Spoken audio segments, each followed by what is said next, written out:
오후 시간에도 함께 하시고 우리 성도님 한 분 한 분 진심으로 사랑하고 축복합니다. 우리 옆 사람에게 이렇게 축복할까요? 집사님, 장로님, 권사님 힘내세요. 시작.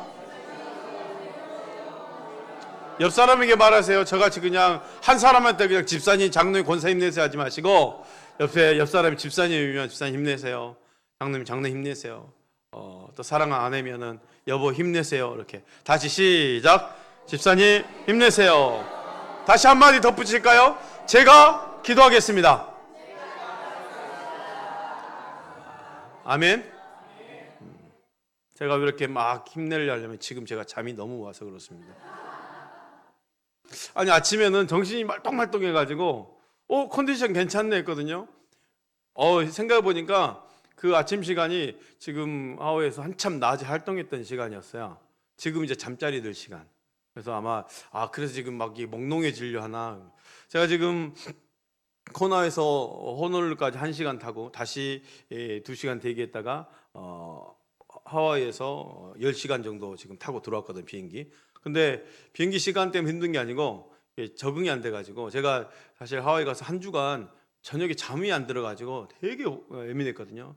저녁엔 잠이 안 들지 그러다가 이제 4, 5시에 새벽에 잠이 들면 아침에 6시에 어렵게 일어나서 그 학식 먹으려고 가면은 시리얼이나 주고 그냥 그거 먹고 또 버텨야 되는데 오전에 그렇게 오전 시간에 이제 딱 한참 막 이게 잠자고 있는 시간에 한국에서 그러니까 막 너무 힘드는데 지금 이제 그 한 주간 지나니까 이제 적응이 되더라고요. 적응이 됐는데 이제 왔더니 이제 난리 났습니다. 이 한 주간 또 어떻게 버텨야 될지. 그래서 성도님들 또 힘내니까 저도 힘내보겠습니다.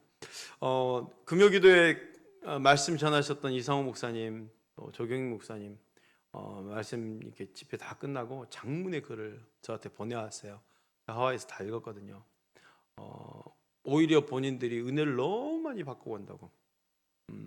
본인이 예배 드리고 갔다고 하면서 특히나 조기행 목사님 같은 경우도 개척교회 시대지만 성도들이 부르짖는 기도를 이렇게 본인은 하고 싶은데 근데 선뜻 못 하시니까 그날 와서 제가 그랬거든요. 말씀만 하고 기도만 딱 시켜주면 바로 배웅해 드릴게라고. 그런데 안 가셨다 하더라고요. 끝까지 기도하고 가셨다고. 말 들어보니까 부르짖는 기도를 너무 하고 싶어서 우리 서은교 성도들이 너무 뜨겁게 기도하니까 거기 은혜 받아서 함께 울고 크게 막 기도했다고. 참 우리 성도님들이 그 뜨거운 그 영성이 오히려 또 목사님들에게 힘을 주고 또 함께 예배자가 되어준 것 아닌가 싶어요.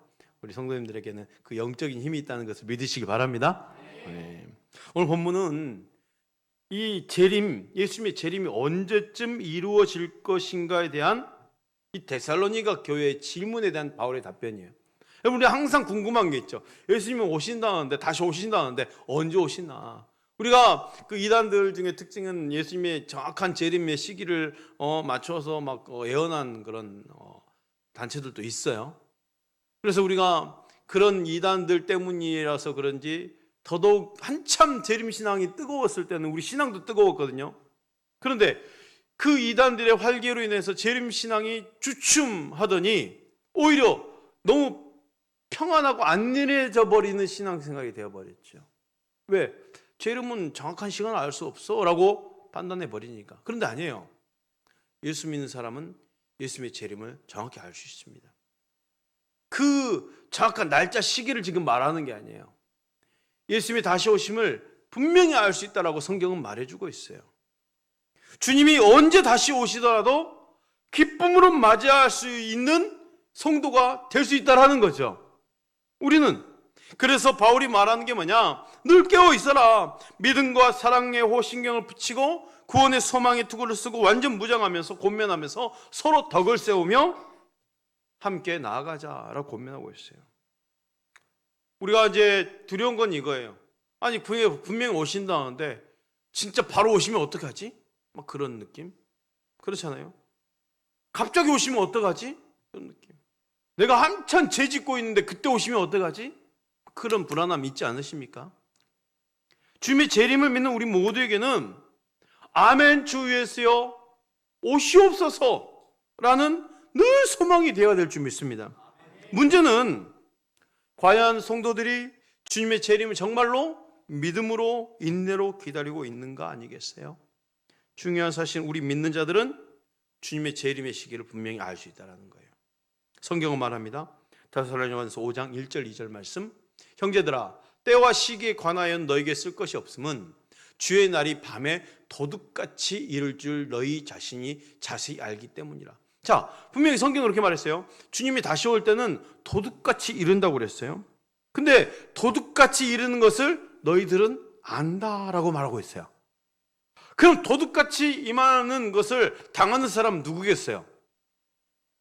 어둠에 속한 자들은 도둑같이 임해버린 거거든요. 근데 주님이 도둑같이 임할 것을 너희는 안다라는 거예요. 너희는 안다라는 거예요. 왜 그럴까요? 우리는 어둠에 있지 않고 낮에 있기 때문에, 빛 가운데 있기 때문에. 믿지 않는 자들은 주의 재림이 도둑같이 임하니까 그 멸망을 피할 길이 없는 거죠. 피할 길이 없는 거예요. 5장 4절 말씀 볼까요? 형제들아 너희는 어둠에 있지 아니하매 그 날이 도둑같이 너희에게 임하지 못하리니. 아멘. 그 날이 도둑같이 너희에게 임하지 못하리니. 어떤 사람은 도둑같이 임하지만 너희에게는 도둑같이 임하지 않는다는 거예요. 왜 그럴까요? 깨어 있으니까. 그냥 맞이하는 거죠. 그냥 바라보는 거죠. 그런데 어둠에 자고 있는 자들은 도둑같이 당할 때 그 환난과 핍박을 면할 길이 없다는 거예요. 하나님 자녀에게 어떻게 임하십니까? 알 수 있도록 임하신다는 거겠죠. 왜 알 수 있습니까? 어둠에 속하지 않으니까. 우리가 밤이나 어둠에 속하지 않으면 어디에 속해야 될까요? 5장 5절 말씀, 너희는 다 빛의 아들이라 낮의 아들이라. 우리가 밤이나 어둠에 속하지 아니하나니. 우리가 빛의 아들이라네요. 낮의 아들이라네요. 하나님의 아들이라는 뜻입니다. 우리가 하나님 빛이시고 그리스도 빛이시기 때문에 그 믿는 자들은 빛의 아들이 되는 거예요. 마찬가지로 낮의 아들, 낮에 속했다는 것은 어떤 뜻입니까? 하나님의 아들 가운데 빛 가운데 있다는 것 아니겠어요? 이어서 바울은 우리가 밤이나 어둠에 속하지 아니하나니라고 동일한 내용을 언급하는데 이제 너희에서 우리로 바뀐 거예요. 데살로니가 교회에만 속한 이야기가 아니고 믿는 모든 성도들에게 해당되는 말이라 이 말입니다. 여러분, 우리에게는 이런 낮에 속한 빛에 속한 자녀임을 믿으시길 바랍니다. 데살로니가 교회에 속한 이야기가 아니라 바로 우리에게 속한 이야기라는 거예요. 그렇다면 주님의 재림을 알 수 있다면 어떻게 해야 할까요? 깨어 있어야 된다는 거예요. 5장 6절 말씀 우리 함께 읽어볼까요? 시작.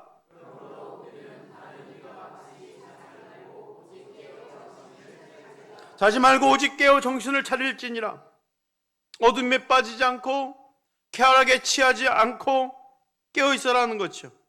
현재의 또 생활이 안일함에 빠지지 않아라는 거죠. 빠지지 않아야 된다는 거죠. 깨어있는 방법이 있습니다. 5장 8절 말씀 우리는 낮에 속하여 있으니 정신을 차리고 믿음과 사랑에 호심경을 붙이고 구원의 소망에 투구를 쓰자. 자, 호심경과 투구는 방어하는 무기예요. 호심경은 지금으로 말하면 방탄조끼 같은 거예요. 투구는 얼굴을 보호하는 거잖아요. 그렇잖아요. 허리부터 목까지 이렇게 다 보호하는 가죽 보호대. 당시 군인들이 착용한 지금의 방탄조끼 같은 거. 무장해라는 거예요. 왜 그렇게 무장할까요? 공격하는 자가 있다라는 거죠. 영적으로 나를 공격하는 악한 무리가 있다라는 거예요. 영적으로 내 생각을 지금 지배하려는 악한 영이 지금 도사리고 있다라는 거예요. 그래서 투구를 쓰고 호신경을 붙이고 보호해라는 거예요. 그게 바로 깨어있는 거죠. 깨어있는 것. 우리는 주님의 재림이 있을 것을 분명히 알고 있는 자들에게 주님의 재림을 항상 소망하는 것입니다. 우리 각자 각자를 향한 하나님의 간절한 소망이 있어요. 9절 10절 말씀 볼까요? 하나님이 우리를 세우심은 노하심에 이르게 하심이 아니요 오직 우리 주 예수 그리스도로 말미암아 따라서 합시다. 구원을 받게 하심이라. 구원을 받게 하심이라. 예수께서 우리를 위하여 죽으사 우리로 하여금 깨어있든지 자든지 자기와 함께 따라서 합시다. 살게 하려 하심이라. 살게 하려 하셨느니라. 여러분, 주님의 재림을 두려워할 필요가 없습니다. 주님이 우리를 향한 하나님 마음은 뭘까요? 심판하려고 죄 지은 자들 찾아서 멸망시키려는 게 목적이 아니라는 거예요. 우리를 구원하시기 위한 하나님의 목적이 있어요. 우리를 살리시고자 하시는 하나님의 마음이 있어요.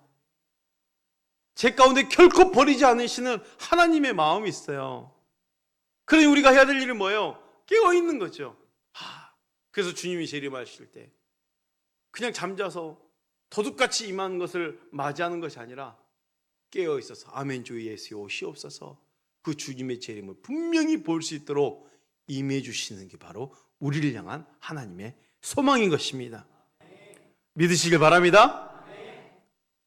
우리가 죄를 얼마나 지었는지, 죄의 값에 따르는 그 심판의 목적이 아니라 구원의 목적, 살리는 것이 목적이라는 것을 기억한다면 우리끼리도 어떻게 해야 될까요?